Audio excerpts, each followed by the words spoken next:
Hello children, how are you all? So welcome back.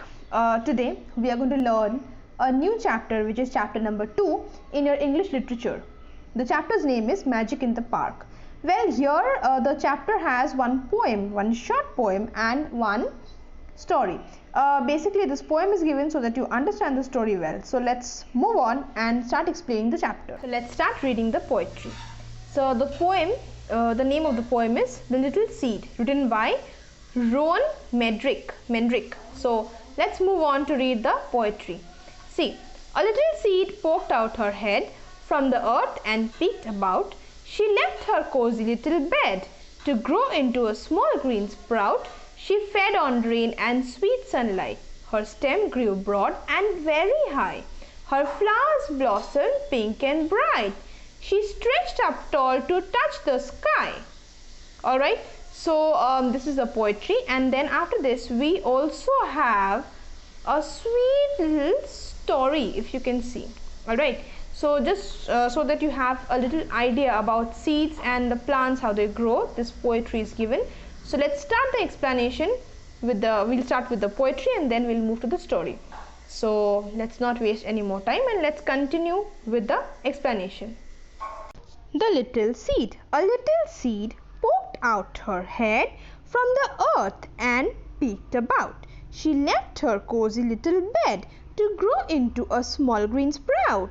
She fed on rain and sweet sunlight. Her stem grew broad and very high. Her flowers blossomed pink and bright. She stretched up tall to touch the sky. Written by Rowan Mendrick.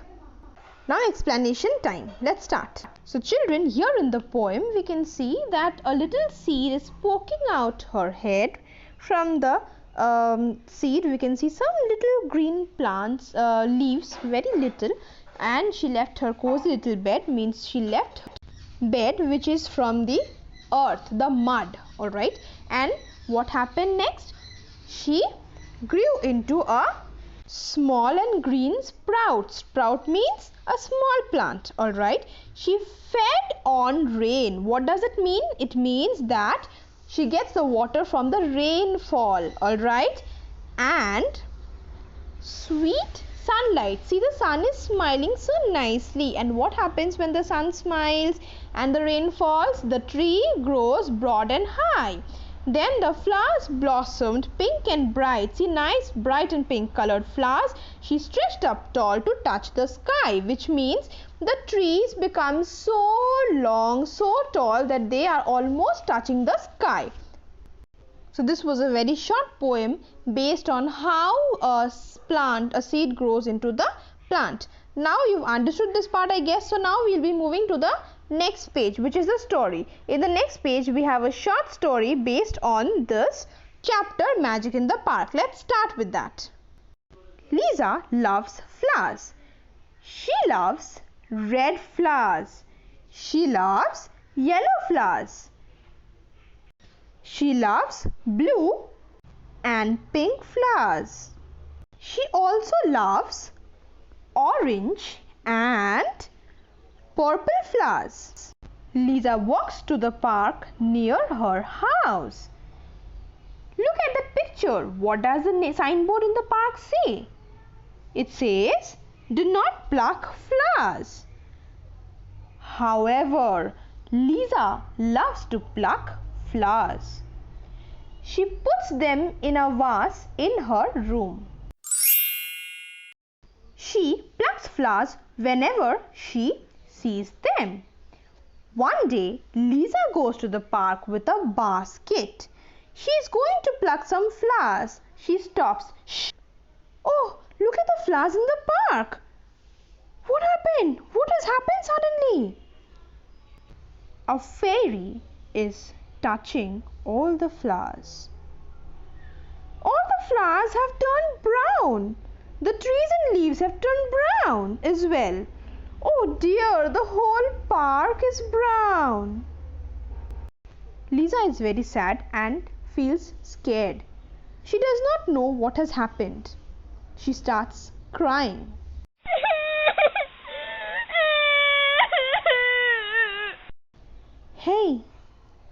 Suddenly, she hears a voice. Why are you crying, little girl? Lisa looks up while crying. She sees a little fairy. The fairy is sad. I don't like this brown park. I want my colorful flowers back. The flowers have become brown so that you don't pluck them. But I plucked them because I like them. They will live longer if you don't pluck them. Other people like to see them too. I don't know. I want my colorful flowers back. Dear fairy, please. Will you promise never to pluck flowers again? Oh, I promise. I promise. Alright then. The colors will be back soon.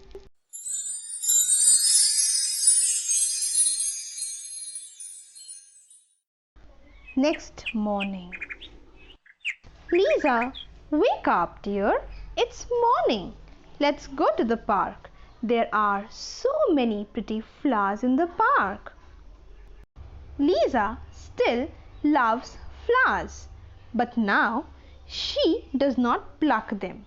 Instead, what she does is she looks at them and feels very happy about it. She wants them to live and grow. She wants others to see the little flowers and see the colorful flowers all around. And also, she remembers her promise to the fairy.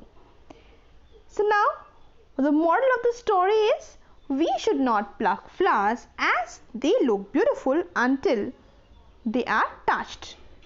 Okay, they look beautiful when they are left untouched. When we touch the flowers, children, they lose their beauty, and that is why we should never pluck them, because flowers look beautiful only when they are in the plants in the garden. Alright, so children, by this we come to the end of this chapter, and I hope that you have understood the chapter well. And if you have any doubts regarding anything in the chapter, please let me know through the comment section. Also, if you like the video, please like it and subscribe to my channel. Till then, take care. Bye bye until we come up with the next story.